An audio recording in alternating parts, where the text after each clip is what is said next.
Hi, good morning to you all. In this video, we will discuss data independence and its significance. In the previous video, we understood the concepts of three levels of data abstraction. The main purpose of the three levels of data abstraction is to achieve data independence. We all know that as the data is increasing over a time, there is a need of change of database. We need to reduce the time and cost to change the database. For that, it is necessary to provide data independence so that whenever you want to apply change at one level, it won't affect another level. Now we will see the definition of the data independence. Data independence is the ability to modify the schema at one level without modifying the schema at the next higher level. There are two levels of data independence based on three levels of data abstraction. The first one is physical data independence and the next one is logical data independence. Now we need to understand the data independence with respect to the three levels of data abstraction: physical level, logical level, view level. The schema with respect to each level is specified like this. So physical schema is nothing but the schema at the physical level. Logical schema is nothing but the schema at logical level. View schema is the schema at the view level. What the data independence will say, whenever you are applying any changes at the lower level, it won't affect at the higher level. Let us take it as a lowest level of abstraction. Okay, here at the physical level, if you want to apply any change at the physical schema, so that this one, okay, it won't affect the higher level, that is logical level.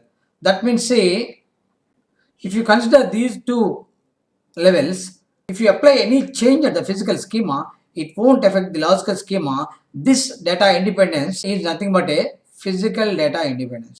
Here, in the case of physical data independence, we are going to separate the logical level from the physical level.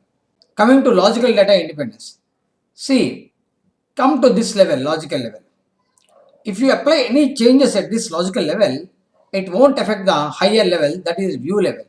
So this is nothing but logical data independence. Here in the case of logical data independence, view level is separated from the logical level. Now we will see in detail about the physical data independence. Physical data independence is the ability to modify the physical schema without modifying the logical schema, or you can say without affecting the logical schema. Already we understood this. With the help of this property, we can apply the changes at the physical schema. That is, simply we can say we can change the storage device. With this property, we can do many changes at the physical level, like changing the storage device, changing the file system, we can modify the data structure, we can change the access method, and we can change the index mechanism. We can also change the location of the storage device. As the data increases, there is a need of increase the size of the database.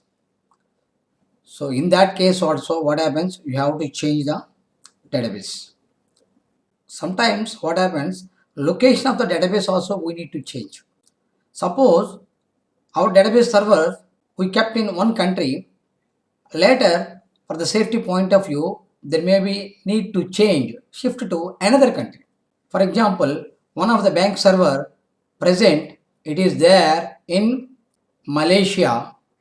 After that, we feel that it's better to shift to the Singapore database server. We need to shift the location, but still it won't affect the other levels.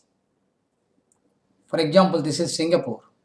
That means here what happens in this diagram, we can clearly understood that there is a need of change of storage device and there is a change of location of database from Malaysia to Singapore. Let us consider logical data independence. What it says, it's the ability to modify the logical schema without modifying the view schema. That is nothing but without modifying the application programs. Here we need to change the data definition. That means we need to change the attribute. That means we are going to add the attribute, we are going to delete the attribute.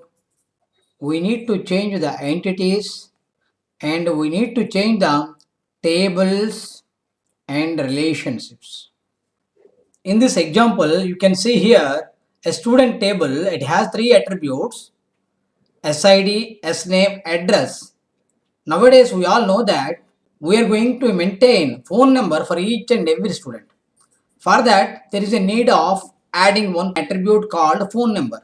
In that case, this modification is essential at the logical level. That doesn't mean that this won't affect the at the view level. So that separation, that independence we are going to provide, that is nothing but a logical data independence. Another example we will see to understand the logical data independence. The same student table we can take here with the same attributes SID, SNAME, address. But here you can observe clearly the SID has the values of 121, 122. That means here only integers considered as the student ID. So here the data type is integer. When you comes to second table, the same student table, here we are using character also for student ID. See A5, A. That means what happens here we are using character also. This is a character data type.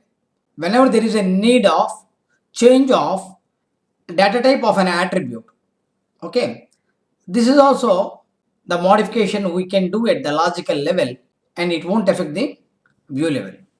In this video, we understood the significance of physical data independence as well as the logical data independence. It will allow us to modify the schema at the lower level and thereby there is no effect on the higher level. So that will reduce the time and cost for changing the database. In the next video, we will discuss schema and instance. Thank you. Thank you one and all.